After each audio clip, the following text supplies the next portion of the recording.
Hi, everybody. We are so excited to be here again for another episode of Mindfully Austin, where we interview local businesses and entrepreneurs that have an intention of uplifting humanity through their work. And today we have the fabulous Valentina MacGregor with Valentina Portraiture.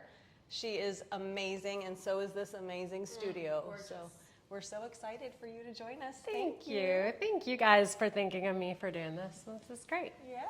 Welcome to my space. I'm so excited for everybody to learn about you too, that watches. So tell us a little bit about your background.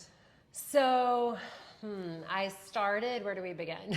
I guess what brought me to photography, I studied fashion design in Milan in Italy, and then I worked in fashion for a few years and ended up in a small company that did fitness wear in the US, here in Texas. And because it was a smaller company, I was able to kind of follow the product from design, production, specs, all the things, and all the way through to putting it on the website, writing the description and all of that. And I had to get involved in the photography of the product. And so that's kind of where I started falling in love with the photo shoot. So I realized as much as I loved fashion, the photo shoot was my favorite part. So I was like, maybe I need to learn. So I started, learning how to work a camera. And then I did some family photography for friends, as so many photographers start off, and then I started doing workshops and fell in love with studio photography.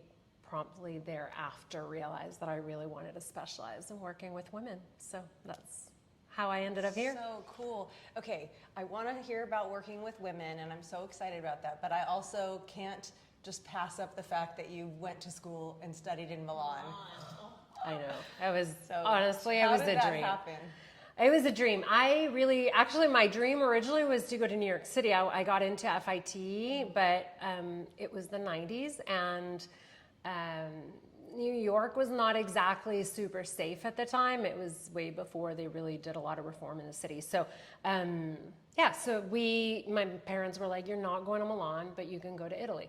My mom and dad, when they got married before I was born, they lived in Italy for 9 years. So they knew Italy and they had friends there. And so I was able to go and stay with a friend of theirs for the first few months until I got settled. And so they felt much better about sending me to Milan than to New York, which is bizarre when I hate it now as a parent. But yeah. Oh, I love it. My sister went to FIT and then studied abroad in Florence. Okay. Studied fashion. Yeah, that's amazing. That's so cool. Okay, so then you decided to get started with women, and what exactly did that look like? So I started really learning portrait photography. Originally, I felt like, I have to be shooting families in order to attract the women. Mm-hmm. But when I was doing that, I realized the only person that actually wanted to be in the photo shoot was the mom. The kids didn't want to be there. The husbands don't want to be there. You guys know this, like when you take... And so then I realized I really just want to work with women that appreciate this, that, were visual. And so I started offering hair and makeup, and that really transformed how I saw the before and after, the energy of that woman. Mm-hmm. Walking into my studio, frazzled, nervous, feeling, disempowered or just less than or insecure, thinking about her flaws, getting her hair and makeup done, relaxing with music, and then being told exactly how to pose, and then seeing gorgeous pictures of herself after an hour and a half of shooting and posing and being told exactly what to do and having the camera in your face. It just somehow disarms you, and you trust that photographer ideally. And I felt like by the end of the shoot, the women were like walking out a totally different person. And so that was what sealed the deal for me, because I was like, that transformation of a woman walking in, we're women, we know we do everything for everybody else.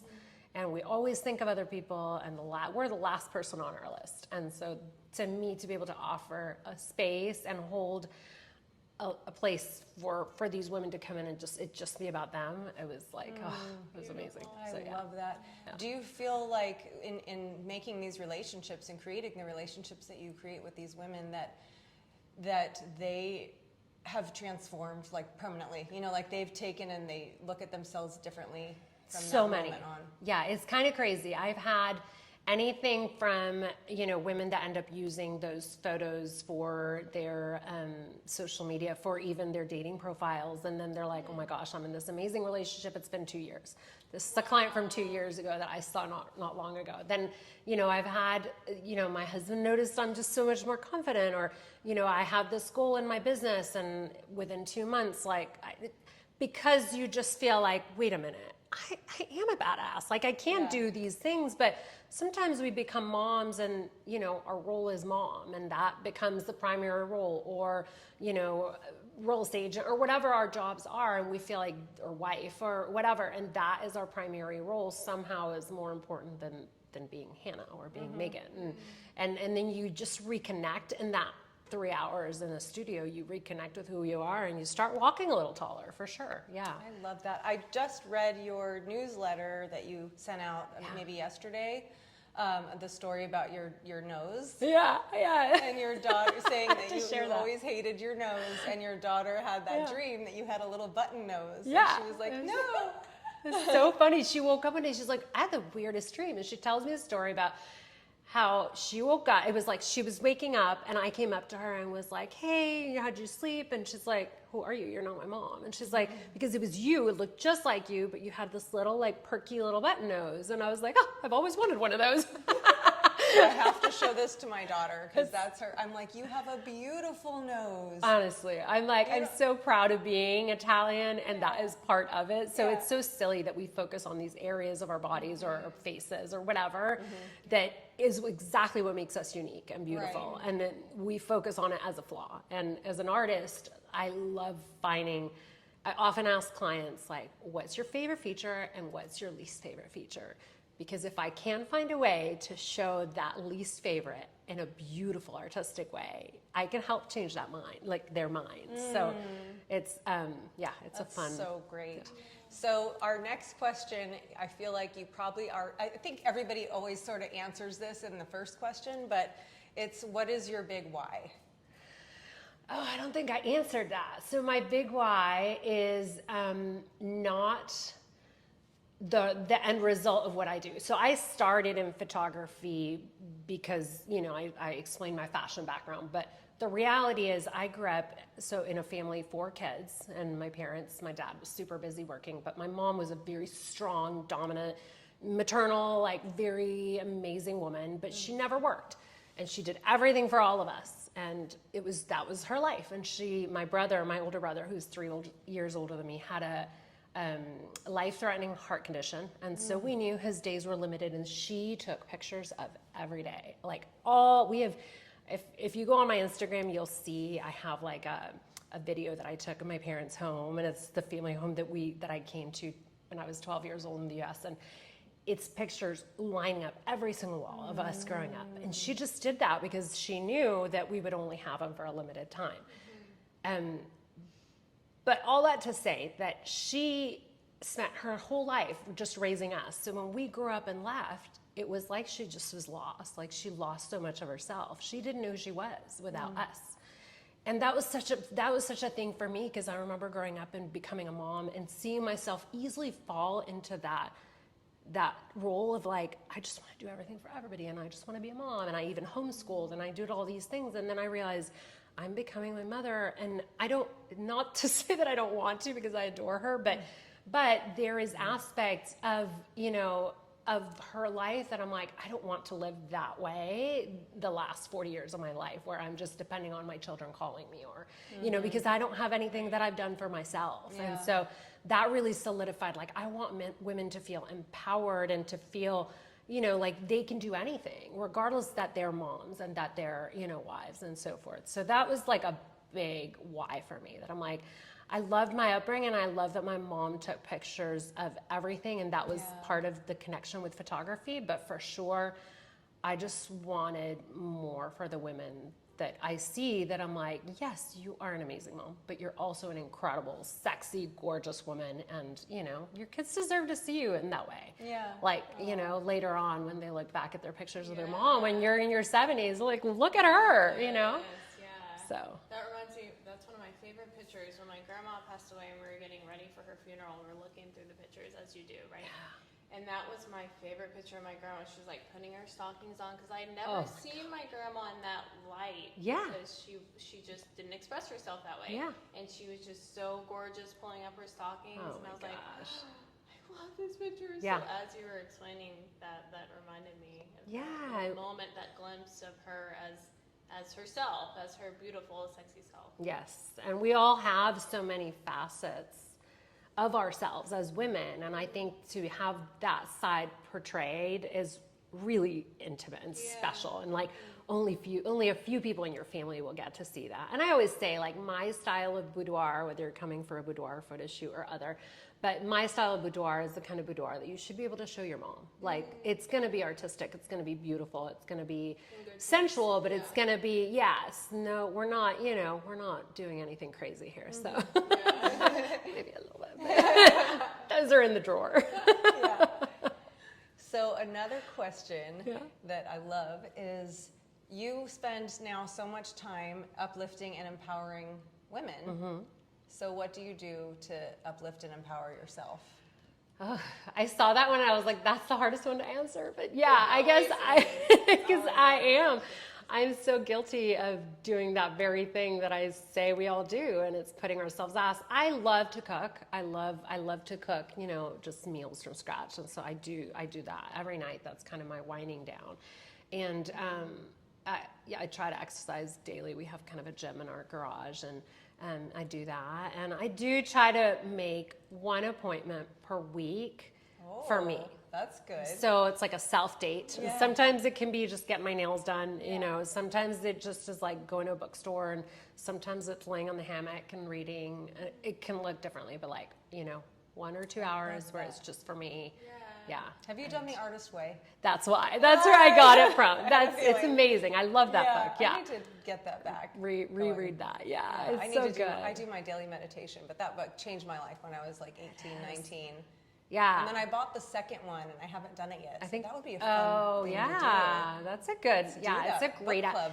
Yes, it's got great activities, like just, anyways, it's a wonderful way as an artist to kind of reconnect. Yes. We all have our artistic side regardless of what we do. Yeah. So I love that. Okay, and then so we want to we're thinking, okay, how does this relate to real estate? I mean, this is just something we love. I think I wouldn't be in real estate if I wasn't just a connector anyway. I've always been a connector, and I love that. And I think that Megan and I both, if we're not doing something that feels like we're uplifting humanity in some way for our own selves, then this is not the business for us. Right. So this is just one of those ways that helps Fill our bucket. Yeah. Well, and I think you're connecting a community. Like, the reality is what you're doing with kind of interviewing different people of different walks of life and different businesses. Like, you are connecting the community with your, mindful perspective. I think that's beautiful. Well, and then sharing with people, like, wow, go support that person. That person is living their life in support and service of others, and like, look how awesome that is. There's so many. We could do this every week. I would love to do this every week. Yeah, I mean, there's photographers a dime a dozen. There's real estate agents a dime a dozen. But what you don't have is you don't know people's heart, and I think this is a great way of knowing people's heart and their purpose behind what they do, because love that. And I think it's so beautiful, the timing of it too. Like, after the pandemic, I feel like a lot of us kind of forgot how to connect, or we were too scared to show up because we kind of got into our shells a little bit. And so I remember our first meeting, just so many of the women were like, oh my gosh, it feels so good to connect. Thank you so much for holding this space. And I think a lot of that is like realizing, like, oh my gosh, I forgot connection is so important, and showing up with fellow women and sharing these emotions and all the good vibes. So important. Yeah, definitely. Totally. So you have been in Lakeway for quite a while, right? Yes, I've been here almost 10 years. In this house, we've been 8.5 years we worked out. And what made you pick this area? Were you in Austin before then, or is this your Austin spot? We were in San Marcos for a year and a half, or two years, while my husband was doing actually. It was a year and a half in Kyle and a year. This was 3 years total while my husband was doing his doctorate in physical therapy. So we were there and then we left and we kind of jumped around just to pay off student debt with his job. And when it was time to come back to Texas, we kind of looked at the map. I have family in South Texas in Brownsville, and then he had some family in Bastrop.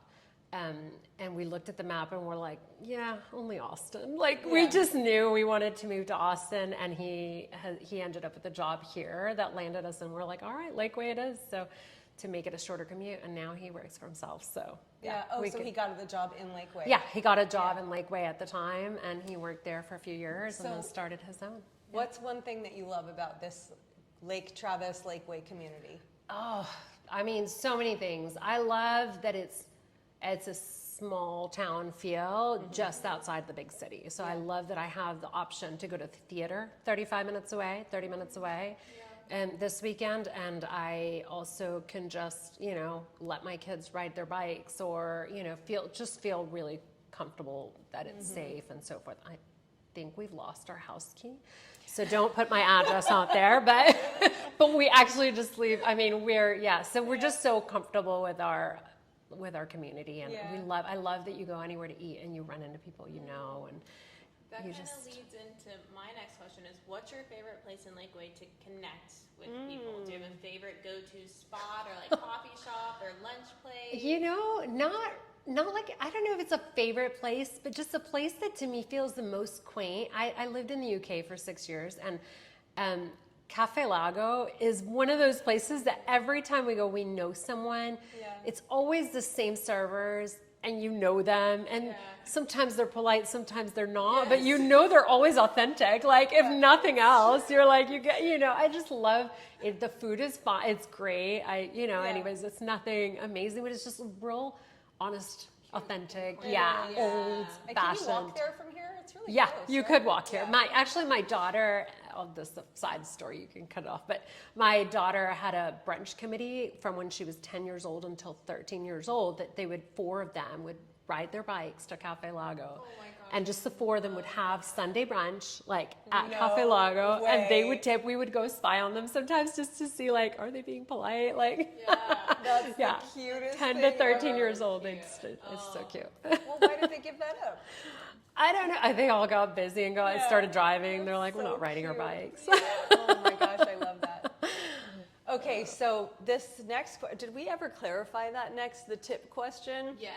So Yes. yeah, it's whatever is more authentic to you, but Yeah. we'd love to get a tip, on, I feel like it's in helping women feel comfortable in front of a camera. Yeah, I was going to say, for me, it could be, that's why I asked, how specific do you, but I think for me, it's going to be more, one of the reasons why I think photography is so powerful is that it gives you confidence, because you instantly have visual proof, I can look hot, I still have it, or whatever.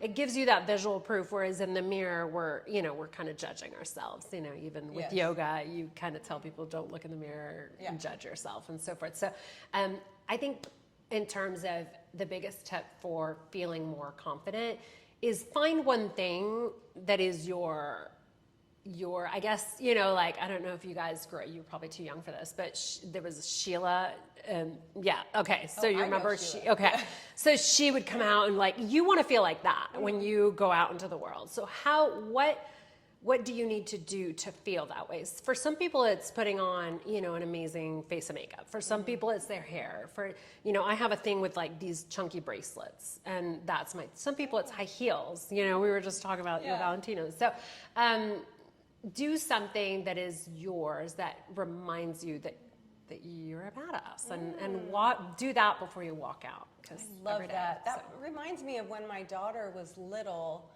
and feeling insecure about something, and I was like, let's pretend like you have an Elsa cape on. I'll do it with you. Let's put on our cape and we'll walk. And I just pretended to have that cape on, and I strutted so differently. Yes. I should do that. You know what would be fun is maybe taking a moment and you could pose us real quick for the camera, because here's my go-to.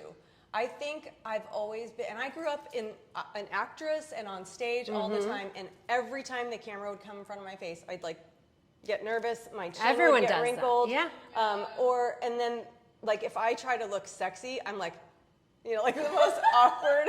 And so my go-to, and you've probably noticed because you've been to so many coffee and connections, it's now a joke. We'll sit there and I'll go, yay, because it's like my thing, you know, I feel uncomfortable. So if I say yay, then it less puts like awkward. a natural smile, but then my whole face goes, you know, Yeah. like a stoner or something. I can just look like, hey. And so, yeah, maybe you could show how I'll give you some expose tips. somebody. Okay.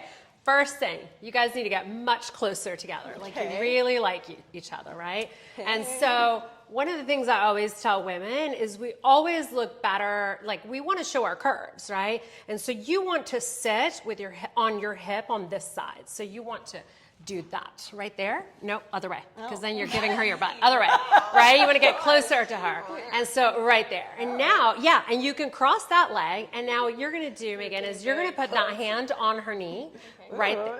Like just kind of like let the hand drop, just put the wrist on there. Watches would normally be off, but I'll let it go. And then bring this other hand right here and kind of cross it, put it across your legs and cross your leg, that one right there. Cross it over this one, actually, and then put your hand over your. So Like that? go ahead and cross it over, your like knee that. over. Yeah. And then, and then exactly. And then you can kind of either do this right here where that exactly. So you're just a little more connected. Exactly. And all of a sudden what you get is just kind of a little bit more curve. And then for your faces, I always tell clients I want kind of almost like you're going a little bit cheek to cheek, but angled. So a little bit, there you go. That's it. And now you're going to bring your chin forward and down a little bit because it opens up your eyes. Whenever we bring our chin down, your eyelids kind of open up a little bit. And then no big smile, okay? And you're just going to go, and that's it. Yay! And you guys look amazing. And she goes, Yay! There or there? I was looking there. Oh, I wasn't. Okay, let's do one more. oh, there you go. Okay. Exhale when we're looking Yes. there. Yeah. There you go. Thank you. So now you know. The biggest thing, honestly, for women is we sit like, you know, we tend to sit all the way back. But if we sit on the edge and then we all of a sudden we do this, we give ourselves some shape. Yeah. So let's use our curves, ladies. Yes. This is so awesome, Valentina. So much Thank fun. you. Yeah. I'm so excited for everybody to gather in this space for coffee. Can't and wait. It'll be so fun. It's gonna be So yes. fun. So let us know if you don't get our emails already. Please sign up. Please like and subscribe and help us spread the word about this. I've gotten a couple comments about, well, we can't just sit there and watch you guys talking, and you don't have to. You could just put it on in the background. Put it on while you're doing your makeup. I was But about we're to so say. interesting to watch. I mean, we're cute, but in fairness, we're more interesting. Yeah. So thank you, Valentina. You're so welcome. Thank you for having me. Bye, guys. Bye.